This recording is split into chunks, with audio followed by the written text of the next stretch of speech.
Hello and welcome to another edition of Health Solutions with Shawn and Janet Needham, where Team Needham discusses everything healthcare. I am your host, Shawn Needham, along with my wonderful wife, Janet, and we are super excited to have Dr. Sierra Breitbeil on our podcast today, and we're going to be talking about osteoporosis. Jen, I love talking about this subject because we deal with so many hormones, and that's pretty much all we do anymore, and almost all osteoporosis is related to a hormone problem, and we'll talk more about that. Jan and I talk about this all the time and how important bone density is and bone strength, and we'll talk about that also because doesn't matter how healthy you think you are, but if you fall down and break a hip when you're 75 years old because your bones aren't strong enough, you can lead a pretty miserable life. Osteoporosis is one of the most debilitating diseases for women. We always are in fear of cancer, and cancer, we get that cancer scare all the time, but believe me, more women are affected by osteoporosis than they are cancer. So you need to have good, strong bones. And with that, Dr. Sierra, welcome to our show. Thank you. Thank you very much. Yeah, so you're up in Winthrop, beautiful Winthrop. I can see the sun shining through your windows. We love it up there. Tell us a little bit about your history and how you ended up in Winthrop. Yeah. Well, I, like a lot of my classmates back on the East Coast at the Ivy League school that I went to, moved west as soon as we graduated. And I moved to Seattle, and I thought I would get residency and go to University of Washington. But I fell in with a group of people who were really interested in naturopathic medicine. And since I was open to it, because I spent a year in Germany studying some of their medical practices when I was in a gap year in college, I decided to investigate, and I liked what I was hearing. I always enjoyed exercise and nutrition, and I'm really glad that I did the naturopathic program. And that ended in 97, and then I moved out to the Methow Valley, and I've been in practice now continuously for 27 years. 27 Wow. years, which Time is goes the fast. longest practicing medical-oriented doctor in the whole county, which is one of the largest counties in the state. So it's pretty crazy. Yeah, That is so cool. I And know. we started our practice in 1998, and I think we've Okay, been working with you pretty okay, much ever since then. So okay. I'm glad you chose naturopathic medicine, and I'm Yeah, glad we ended up meeting you. So yeah. tell us a little bit about osteoporosis. I know it's one of your Mhm. passions to treat in your Yeah, clinic. So tell us a little bit about osteoporosis and the treatments that yeah, you go through with patients and the discussions you go through. yeah. Well, the first thing is that I recommend people have their first bone mineral density test at 35 or 40. Mhm. And the reason I do that is because there's so much opportunity between age 35 or 40 and the average age of menopause, which is about 50 to 53. That gives me at least 13 years to really help women when they're having their natural ovarian cycling to use some of the extra nutrients that it takes so that your body has not just the hormones, but the raw materials for building bone. And then it's also, a time when I think a lot of women and men are still really oriented toward exercise. They haven't had, especially in the area that I'm living, people enjoy that exercise. Um, so anyway, I think one of the most important things is early screening. And my understanding is that a lot of physicians don't do early screening, and because it's so inexpensive, I really don't understand why. It's one of the bedrocks of my practice is to test. When I have a client that shows that she's in the osteopenia category, that means just between the top of the curve and say the inclusion of say 30% of the individuals who are low, I start a regime right away. And the regime usually means that I assess testosterone because testosterone levels do decline by a great deal after menopause, but before menopause, in a woman, we can treat, and that androgen has a tremendous effect on bone. So I often use just testosterone and DHEA replenishment before menopause in women, and in men, I have a slightly different approach. And then I also use a lot of strategies with about 20 different nutrients. 20 different So, nutrients. so tell us what kind of tests do you normally recommend Yeah, they do for bone density? yeah. I always do the DEXA, which assesses lumbar spinal density and femur density. And the femur neck is always the lowest for people, and that is the majority of fractures. So Mm. I'll refer to the hospital or the clinic nearby to do a DEXA. I used to have people coming in a lot who had the calcaneal ultrasound, and I just haven't seen that as much, but that is a very inexpensive way for individuals just to do bone density screening. They used to do the distal part of your radius, which is your wrist bone, and they stopped doing that, I think, in favor of just the lumbar spine and the femur. So it's a simple test to ask for. It's considered a screening test. If you have medical insurance and you have some family member that had osteoporosis, it'll be covered if you put down on the code family history of osteoporosis. And I'm looking at it now, and I'm looking at some pricing of a DEXA scan on Nancy that I actually did. Yeah. And I just want to see what that is. Let's see. Janet, while I get that, Right. will you So ask questions? Yeah. Hi, I Janet. love the fact that you are early prevention, because I feel like that is the key of something like this, because osteoporosis sneaks up on people. And I Mhm. feel like if we can catch them in that early age, which is super important, but also nutritionally, I feel like Americans, and this might be true of other people too, but there's things in our diet that we should probably avoid or not exaggerate in our diet. So can we talk a little bit about that? Yeah. Because I Yeah. think that that is something that is kind of being missed, especially maybe in our younger generations. Yes. Yes. Yes. I think that the amount of what you call acidifying substances in our diet is increasing. So we have a lot of substances that will create a kind of pH imbalance in your blood. And then, in order to offset that, your body resources alkalinizing minerals. And the Hmm. alkalinizing minerals, primarily phosphorus and calcium, are stored in your bone. So your body winds up breaking down bone on a daily, hourly basis in order to offset some of the things that acidify our diets. For instance, um, soft drinks, alcohol, um, too rich of a protein diet, because protein is formed from amino acids. So if you consume too much protein without the compensatory amount of alkalinizing plant substances, that also can be acidifying. Smoking is acidifying or has some independent kind of activation for bone density loss.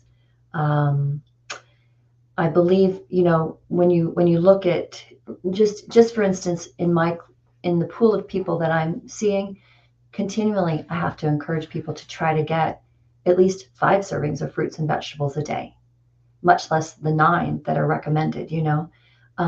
So people are really going for dense foods, and then to some degree, keto diet has made it, uh, I think, even worse in a way, because the keto diet, people tend to just fall back on something like the most, um, I guess, narrow spectrum definition. So they're eating cheese and meat, right? And they are having the weight loss, but they're not, again, getting the alkalinizing substances or using other forms of protein rich substances like legumes or things like amaranth or quinoa.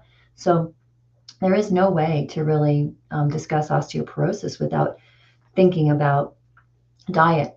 The problem is that a lot of vegetables and fruits have lost a tremendous mineral content, because we just replenish the nitrogen, the phosphorus, and the potassium. We don't replenish anything else, and we've just made an art of using ammonia or potash or whatever we use Hmm. in order to have things grow fast, but they're so depleted. In the end, you have to do both. You have to take supplements nowadays, and you have to try to continually find the best source of fruits and vegetables that you can, buying locally from your friends or neighbors, or doing trades, or buying, into CSAs, which are supportive of farmers.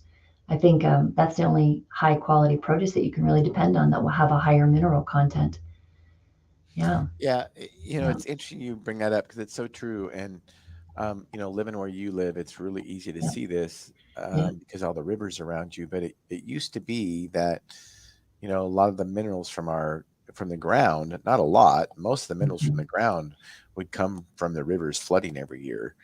Yeah. And now that most of the rivers are controlled by dams, they don't have that flood every year. So the ground is not, the ground is depleting those nutrients because the rivers aren't sending that out everywhere. And if you've ever drank fresh river water in a good clean river like the Iniat River, you can literally taste the minerals in it. And so anyway, and now really the last time, at least the entire state of Washington, because it doesn't flood anymore. The Columbia River used to flood every year. The last time the minerals were deposited in our farm ground across the state was when Mount St. Helens erupted in 1980. That's kind of the same concept then. So, and that was a good farm year the next year too, because it was such a mineral rich environment. So anyway, that's a side note. I never really thought of that before, but that is, I remember reading that when Lewis and Clark were finding their way to the West Coast, they could not figure out the direct route, right? Because they couldn't figure out which way the river was flowing. And that's the first time where I ever realized that what we've done with creating channels where rivers are banked and that is and then the eradication of animals, that the beaver, for instance, like that realization that they couldn't figure it out which way the river was flowing. And so they would have to choose a tributary to try to, follow, and then they'd have to double back because they chose the wrong one. That's just so incredible. But yeah, things have really changed, just creating a secondary stream, is a major restoration event in our valley. People are, we collect all these downed trees to create some diversion, and there's all this planting so that we can create ground just for salmon to spawn. When you go to Alaska, there is so much, there things grow differently, right? Because the salmon were in the streams, and they always said it's because the bears, took the salmon out of the stream and then left their carcasses, or, but yet I bet that it was also flooding too. I always thought of it as being more that, in the old days there were family farms, right? And everybody had their animal husbandry or their chickens, and then they also had their produce and all this. And so then in that case, you would be using concentrated sources of nutrients from the animal refuse, from That's the true. animal excrement. Janet can tell you all about that. How because you grew up, that's right. Yeah, her grandma's garden was downhill from the. Yeah, it was from downhill from the barnyard. So a lot of the livestock, and they weren't always there, all year long, obviously, but it made a big difference, I think, in the quality and how that transfer happened, and that's just not happening in today's produce. Yeah.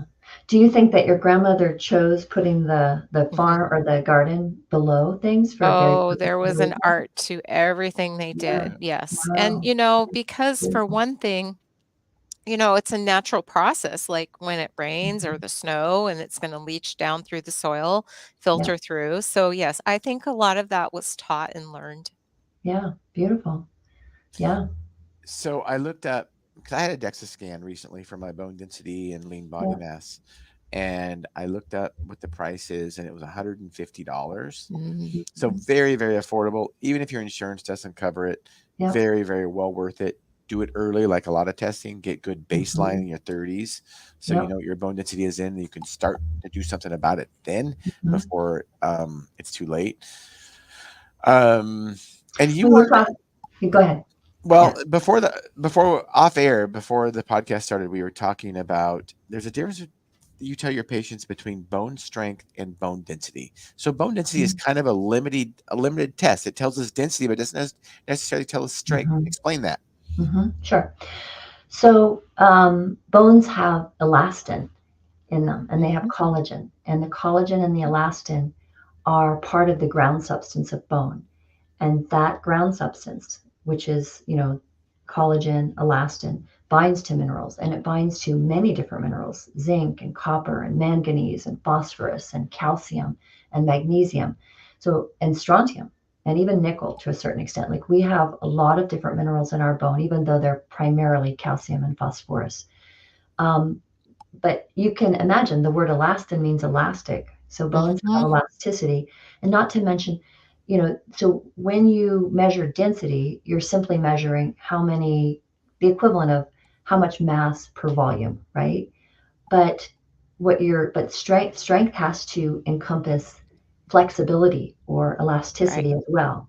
So I always give the analogy that you can have an oak tree and you can have a palm tree, and an oak tree, of course, is more dense, but it doesn't do well with a hurricane.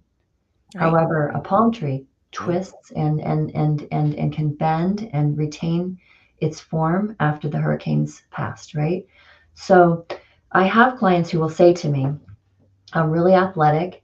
I've been kind of small my whole life, and I've fallen a lot, and I just don't completely buy this bone density being as much of a risk as some of the physicians that they see might be saying. And so we do talk about that, tendons insert into bones, and it's that pull.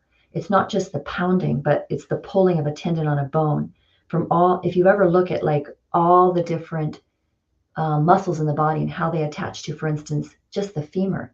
The entire femur is covered in muscle tendon insertions, And so that constant pulling from all the different activities that we do that create a healthy lifestyle and a healthy set of activities leads to the periosteum strengthening at that point, and then that translates through, So that creates the constant bend. When you think, Shawn and Janet, is your favorite activity mountain biking also?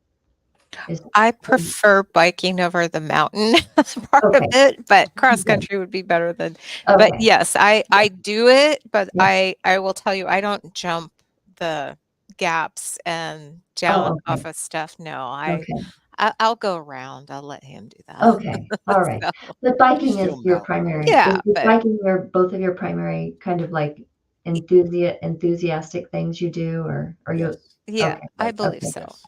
okay. So Shawn and I were just talking about like cyclists who are really light, and Mhm. I don't know those statistics. He knows them and can explain them, but I always think of biking as being, it's pulling on a lot of different muscle groups, but it's certainly not creating a lot of the tension that you would need to support the lumbar vertebral strength, right? Right, I Um, agree. Mm. so a lot of different activities, and so one of the things that I've recommended to people who can't run anymore, because running was the original form of Mhm. activity that we did for Mhm. millions of years before we became good at all these things like skiing and cycling and gymnastics and whatever we do. And so I feel that there's enough validation that a mini trampoline that you run on Mm. is one of the best solutions, because it won't just create the torque, but it can create twist depending on which way you invert or evert your feet, and you can create a kind of elasticity through your whole entire musculoskeletal system, right? You would create elasticity in your discs.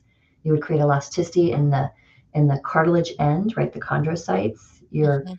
your bone would be compressed and then expand, and it's just a little gentler way to I think embrace an activity that's different than your weight building, Shawn, but accessible to people. Like from the moment that you say it, they say, oh, I could do that, or I could do that with my kids, when they're in. I could buy one for my kids and for myself, and we could do it together, just run on a trampoline, Absolutely. um, I yeah, think so it's a so I great think I exercise. think all of these things, it's good to do some weight building. It's good to do the thing you love, like cycling, right? And it's good to do the thing that will help expose you to extremes of cold, like swimming in our mountain lakes, right? And Mhm. it's good to run, or if you can't run, to run on a trampoline. And all of that creates a lot of different muscles pulling, and that creates a lot of different periosteal and cortical bone thickening, and that will be what you would need to create that kind of flexible bone that we simply can't measure, but does actually play in greatly to whether Right. you break a bone when you do something, to hurt Absolutely. it. Well, overuse injuries too could be Yeah, avoided slightly if you're mixing it slightly. I think that's one thing yeah. that Shawn and I have learned too over the years, because his coach talks a little bit more about, or having him do more core things that Mhm, force you to use different muscle groups or different angles. And I've seen that even in some of my friends that, mm, cycle a lot, that, even though you're very athletic, you still mhm, need to balance maybe what you love mhm. to do and what's actually healthy, Right. and maintaining that good. bone health, because you bring up a really good point that, it's not just as being strong as that tree, it's being able to flex and bend. And I think as we age, that's really important to whether or not we break a bone or Mhm. whether we, maybe Yeah, shatter the bone, or how that all works as to how everything right. sits together as that foundation. Because Yeah. I can honestly tell you that, when my kids hurt something versus myself, the healing and repair is a lot slower as we go along, and I don't like that, but it's true. Yep, yep. I mean, even yoga, which you wouldn't think of, like there's a class Mhm. that we offer here at the Metro Valley Wellness Center called Yin Yoga. And that is a form of stretching where each pose is held for about 3, 4 minutes. And you wouldn't think, oh gosh, would you recommend that to someone when they've got a bone density issue? The answer is, yeah, I do now, because it is something that's missing in life, is this really quiet, consistent, supported, um, almost spiritual moment where you just enjoy how it feels to have a youthful, more open posture. And that's, yoga does support that. And that open posture then supports, I think, even the simple thing of walking more upright, or feeling more upright when you're walking uphill, or even using that little trampoline. So there's so many. And then you think about, um, I had a patient recently do sumo squats. Do you know what Mhm. that Oh yeah, is? we do those Yeah, quite often. yeah. So she never did that before, and she demonstrated what she did. And then she's an amateur cyclist who's very hardcore, and she actually seriously pulled her sacroiliac ligament, which there's actually Wow. something called sacroiliac syndrome, and it's a gigantic ligament that stabilizes your wings of your pelvis on your sacral and lumbar spine. Like, if you didn't have that ligament, you would just be tilting according to whichever muscle group was pulling it. Like, as a cyclist, your whole pelvis would be tilting to the left when you push down on the left, right? Right. Or the right. But those ligaments are really important. And I don't think most people break their sacrum, or their ilia. They break mostly their radius of their wrist, or their lumbar spine vertebra with crush fractures, or their femur neck. But they also routinely pull the common peroneal ligament often gets torn off the bone. So you call these things kind of like a bone. I think they call them. Whew, I can't remember. It starts with the word a, like avuncular or something like that. But you can pull bone away from bone because the tendon that pulls into it is stronger than the bone itself. Right. That makes sense. Yeah. I I mean, will. obviously, that's a really great example of how the tendon's supposed to insert into the bone and go quite a way through. Like, if you look at a bone under a microscope, you can see the fibers of the tendon and the ligament, and how they, go actually into the bone quite a bit. Does that make sense? They don't just Mm. attach to the surface, but they're part of the thickening of the cortical bone, which is the length of the bone. That does make sense. I want to Yeah, back up a little bit on yeah, cycling and yep, yep, osteoporosis yep. because that's kind of what I Those two do. things. Yep, yep. I will say this about cycling for cyclists that are watching is that if you are into cycling, um, mountain biking is definitely better for Mhm. your bones than just, you know, road cycling. And Mm-hmm.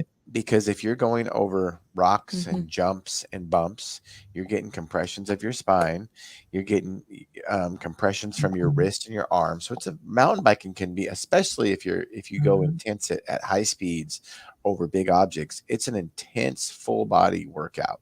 Yeah. Um, I will tell you in a downhill race, if I'm racing in 3 minutes, I'm at VO2 max for 3 minutes. I mean, I go Oh, as hard wow. as you can for 3 minutes. Yeah. You would think, well, you're going downhill. How hard can it be? Yeah. Well, if you're going over rocks really Mhm. fast and jumps and trying to stay on your bike, Yeah. then it's more than just your lower body, and it does increase bone strength. Now, I will say this: I still believe in gym work because getting off the Mm-hmm. bike is so important. It's going to give you Mm-hmm. more lateral movement, even though you do get lateral movement mountain biking. I talked to a young guy this weekend that actually tore his ACL mountain Mm-hmm. biking, and you wonder, well, how can you tear your ACL Mm-hmm. when you're biking, Yeah. because biking is just a straightforward, no lateral movement. Well, he was doing a 360. So of course he tore his ACL doing a 360. Uh, So there is lateral movement on a yeah. mountain bike, but not Yep. usually on a road bike. So, Yep. Yep. Yep. so Yeah. I let's mean, talk about, obviously, go ahead. we're really big exercise enthusiasts. You and me, Janet. There's no way to get around the fact that exercise is extremely important. Like the bones literally dissolve despite whatever great nutrition you have when you're in space. Yeah, right. You Absolutely. need gravity, and you need, an abundance of that over and over again to create the rationale for your body having these bones, Well, I want or to having back strong bones, I should say, strong bones, strong Right. and right? And, flexible and bones. I want to back up and talk about Yeah, the limitations of a DEXA scan and the yeah, limitations of bone density versus bone strength. yeah. So, my guess is one of the reasons that we have that limitation is because we have drugs that will increase bone density, but they don't increase bone strength. So, and we're good, when Janet and I talk, we talk a lot about, Mhm, big pharma drives our healthcare system.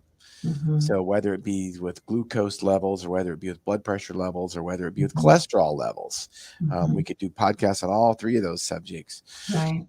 They drive the bone density one too. Mhm, So they want to find a number to treat and a mhm, way to look at this number and then a drug to help that number get better. So, i.e., the bone mineral density test. There's mhm, many ways of doing that. DEXA scan is probably the gold standard. mhm, And then they have 3 different classes of drugs to increase bone density. mhm, But all 3 of those drugs can cause, they increase bone density, but don't increase bone strength necessarily. And in fact, they can cause osteonecrosis. So whether it mhm, be the biphosphonates or whether it mhm, be Prolia or Forteo. Now, one of those, imagine this, I can't mhm, remember which one, is actually indicated to treat osteonecrosis after you get osteonecrosis from the other drugs. mhm, mhm. But my point is that um, there is a limitation there, and the drug therapy is not necessarily the answer. All 3 of those classes of I've drugs, never recommended no, ever.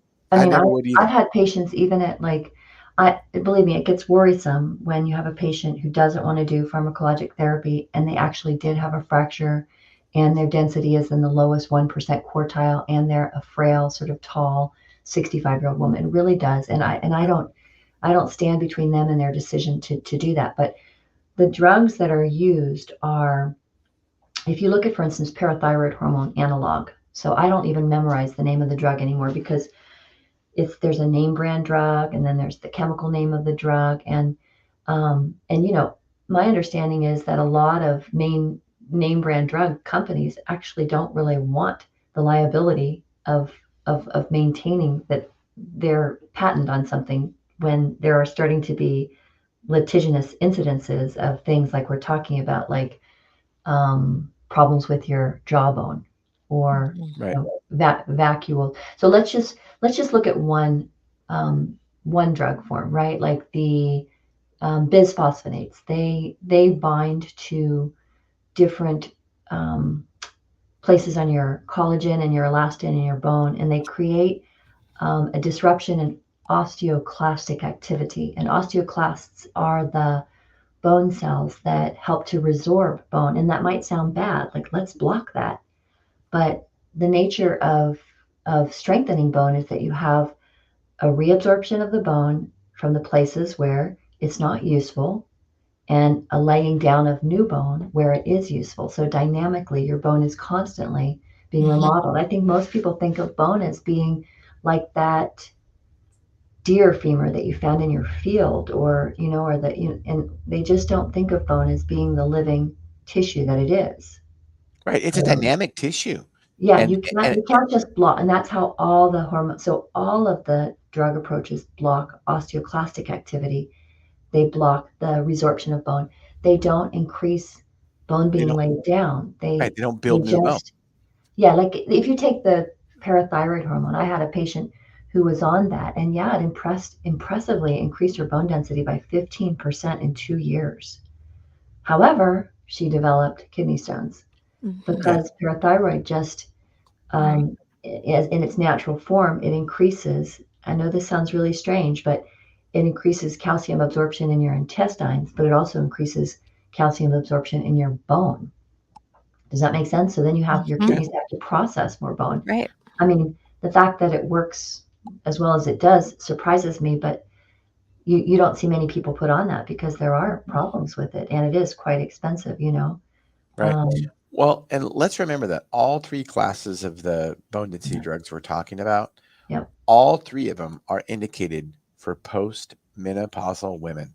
That's what Mhm. the FDA approved indication is. Well, my question is, what do post-menopausal women lack? They don't lack Fosamax. Mhm. Right, They right, lack estrogen, progesterone, and testosterone. right, And right. and I'll say it, I've said it over and over again. There Mhm. is no bone building drug better than testosterone, period.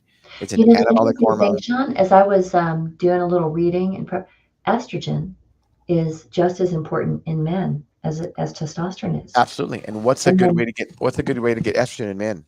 well, in men, it would be the natural aromatase activity that would turn it into estrogen. Exactly. Give them And testosterone so and they'll get estrogen. they Yep. will, they will. And, some of them are keen on they don't want to have more than that 10-to-1 ratio of testosterone to estrogen. And I've seldom seen that. Like when I use I'm with testosterone, you. I almost never see that's a necessary thing. So you might have 800 testosterone and 80 estrogen. And hey, I always tell these guys that that's fine. You got that 10-to-1 ratio that's preferred. You don't need to do anything. You don't need to take saw palmetto. You don't need to take No, any arimidex, one of the no. aromatase. Like the estrogen is just as important for men as it is the testosterone. Absolutely. Absolutely. And I'm not a big believer in estrogen blockers. I'm just not. Yeah, yeah, I think estrogen is really important for cardiovascular health, for brain yeah, health. yeah. And realize that, you know, this whole estrogen blockade from men comes from, kind of the gym rat bodybuilder type that thinks Mhm, they shouldn't need estrogen because they get gynecomastia. mhm, Well, first of all, when they inject testosterone in super physiological doses and you get mhm. these super high peaks, Right. it's going to aromatize into estradiol unnecessarily. Yep. But if you deliver testosterone in a good way, I'm a big believer in topical testosterone because you don't get those high Mhm. peaks. You don't get Yep. gynecomastia ever. Um, then Mhm. you don't have those side effects. And Yep. that's why it's important. The delivery of testosterone is super important. And I'm not a big Yep. believer in injections for that reason because it Right. bypasses your skin, which is your skin is created to prevent things from being absorbed too fast. And anytime you bypass that Mhm. protection mechanism, you get side effects. So, Mhm. um, yeah, Yep. testosterone and estradiol, both very, Going very going good. back to the, using androgens. So I have felt for, 25 years that it's sexism in medicine that does not utilize testosterone for women. It's such an important hormone, and it's frequently and for instance, um, we when a person's 20 or below, they're severely deficit. And I have so many female clients who have a total testosterone of 20 or below. Yeah. I always test it, and the healthiest levels that I've seen are, I would venture to say like 200 is really great for a woman. I've had a lot of people really worry about that because the ranges that the labs report suggest that a woman should be 40 or less. When I used to test this for younger women who thought they had dysfunctioning ovaries, they thought they had, polycystic ovarian syndrome. I found a few women who didn't have PCOS, whose testosterone was 85.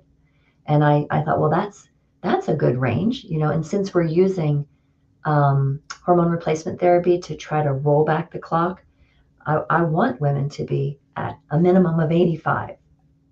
You know, I'm with most women do better at a level of 100 to 200. And oh, okay, okay, yeah, yep. so I'm with you on Yeah, that. And I'm moving in that direction of using yeah, even more. I've always used dissolving lozenges, mhm. but I've always wondered, and I guess this is putting it back on you. Why, do you think that, with men, you have that thin scrotal tissue that you can apply Mhm. hormones too, with the testosterone cream too. But women, obviously they have a vulvar vestibule, or the vaginal mucous membrane, and yet it seems like not a lot of women use, say, for instance, I might want to use 2 to 3 milligrams of testosterone. Compare that to, say, 100 that I'll use with a man. A lot of women will only take it orally. What do you think about a woman using, testosterone submucosally, or in the mucous membrane? I personally, if I was going Mhm, to recommend one, I would recommend testosterone cream for mhm, women, and I would recommend they apply it vaginally. mhm, Why? mhm, Because it's a mucous membrane, you get great systemic absorption, but mhm. also you get great local effects vaginally. Yeah. Remember, testosterone is an anabolic hormone. That's why Mhm, we're talking about for bone density. That's why mhm, athletes use it to increase lean body mass. It's mhm, also great for vaginal atrophy. There mhm, is no better drug for vaginal atrophy mhm, than testosterone. Estrogen doesn't hold a candle to it. I'm not saying mhm, estrogen is bad vaginally, but testosterone is even better for the vaginal mhm, tissue. So mhm. great systemic absorption, great local effects. You don't get those same local effects when you use it sublingually. Um, and one of the things about sublingual is it's absorbed pretty fast, absorbed pretty well, but then Mhm, it's testosterone, for instance, has a short half-life. mhm. So it's gone in the Good. body, Yep. after a few hours Yeah. sublingually. Yeah. Whereas on the skin, this is what's wonderful about Mhm, topical delivery of hormones, is that the skin only lets so much be absorbed over time, mhm, and it will slowly release it over time. So you'll get a slower release of the hormone because it's on the skin. Now, in the mucous membrane, it gets absorbed a lot faster, but if they apply it to the outer labia and inner thigh along with the inner vaginal area, mhm. then they'll get both the effects. Yeah. Yeah. It's good. Yeah. I mean, there's always going to be clients that will not want to be prescribed estradiol. They've got a mother or a Yep. sister or personal history, and I know there are dissenters about the connection, but there's no doubt that estrogen does stimulate, um, mammary glands. You see it on MRIs when you have a postmenopausal woman who needs follow up for, maybe she had like a um, breast augmentation, and maybe she wants those the breast augmentation reversed, right? So Mhm. you'll see on an MRI, yeah, this is a more active physiologic tissue. So estrogen does stimulate mammary tissue, even though there's a lot of disagreement about how much that risk is. Skipping to so what would I do for a woman who had osteoporosis and is being told, and I'm not going to get in the middle of that, but told she shouldn't do estradiol. So often what I will do is testosterone, because then I'll know there'll be a little bit of aromatization, there'll be a little bit of Mhm. estrogen, and then I'll use uh, progesterone. Yep. And progesterone is overlooked by the allopathic establishment.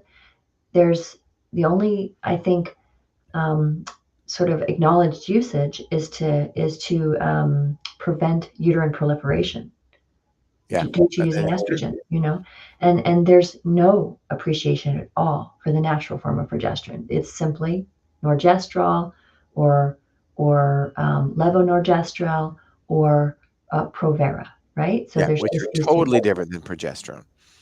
Well, yeah, they're just progesterone's very absorbable, and it doesn't seem contraindicated for even breast cancer, and it is anabolic for bone. Yeah. When you think about what progesterone, it's high in pregnancy, like really high. So progesterone stands for progestation, Yep. and numbers are like 900 times baseline. You are just churning out progesterone, and progesterone is linked with, I guess, sort of like wonderful hair growth, so wonderful synthesis of collagen in the body. And I think it must, because breastfeeding is a time when you give a lot of your calcium stores, like a lot of women will have a kind of momentary, depending on the length of time breastfeeding, loss of bone mass. The progesterone is important as a preceding event. It helps to build the stores of calcium and the strength of the bone. Yeah, So progesterone actually actually increases osteoblast activity. Yeah. So Oh, very, progesterone, you're saying? yeah, Yes. Yeah. progesterone does. Yeah. Yeah. Yeah. And, Yeah. estradiol decreases osteoclast activity. So Yeah. That's okay. estradiol will not build new bone. Hmm. That's why it's important that we give estradiol with progesterone with estradiol. They're meant to work Hmm. together. Yeah. Yeah. So yeah, you're right. You can't give just estradiol or just, Yeah. progesterone is more than just the uterus. It works in the brain. It works in the Oh, bone. yeah. Yeah. Progesterone Yeah. is so important. I So use 6 different hormones for everybody, nearly everybody. So I use two types of estrogen, and I usually do it at a 5-to-1 ratio. So I mhm. use 5 times more estriol, standing for 3, than I use estradiol. And then I also use more and more progesterone than I ever used to use. Sometimes I'm using even like 100 milligrams every day. And then I use for women between 1 and 3 milligrams of testosterone, but I'm seeing that more practitioners are using higher amounts through pellets, even. And then I always use DHEA, because your body doesn't just think that it's going to create DHEA so that things downstream will be able to be made from it. But DHEA, we make 1,000 times more DHEA than we make any steroid. So if you look at the unit, we make 1,000 times more DHEA than testosterone, than estrogen, than progesterone. So I always use a fair amount of DHEA, and then I use a lot of pregnenolone, more and more. So I might even use 300, 400 milligrams, which I know is different than some practicing individuals in this country. But one of my resources is a third generation natural endocrinologist sort from the Netherlands. His name's Thierry Hertog. I don't know if you've heard of him, I have but not.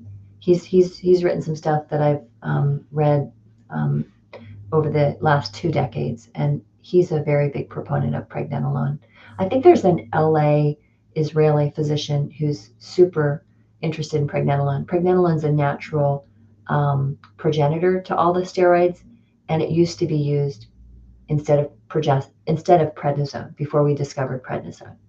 So it has Yeah, pregnenolone in the hormone cascade is yeah, way up at the yeah, top, and a lot of the things get yeah. made from it. So Yeah, but it has anti-inflammatory. I mean, it balances out inflammation in the body. So I use it to support allergies and inflammation, and apparently it concentrates in the brain. So I use it for everybody who has a family history of Alzheimer's. yeah, it does So have good brain effects. So yeah, Sierra, we yeah, are winding up this podcast. So okay, as we wind up this podcast, tell us what you have a passion for. okay.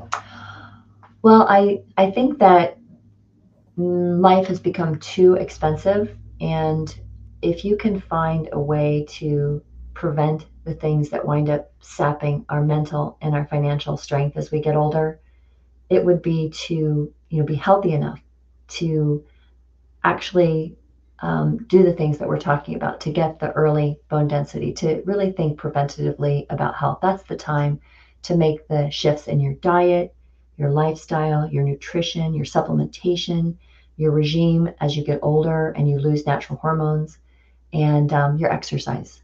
So I'm passionate about helping keep people's quality of life as they get older, not just to prevent a fracture, but to not supply big pharma with just another $1,000 per month, on people's already stressed financial lives. So I like very relatively inexpensive long-term strategies for building health. I love it. I love it so Yeah, much. yeah, So as we wind this up, we're going to stream your website there, and tell us a little bit about how people can get a hold of you if they have any mhm, questions. Go ahead yeah. and stream the website, Julie. Okay. Okay, there's your website. Tell us about how to get a hold of you. I think the best thing is to go to this website, metavalley.wellnesscenter.com, and to go to the contact page and do it the old-fashioned way. Actually, just call me. So I my love it. telephone number's on that contact page, Yep. and I pick up my own phone, get my own messages.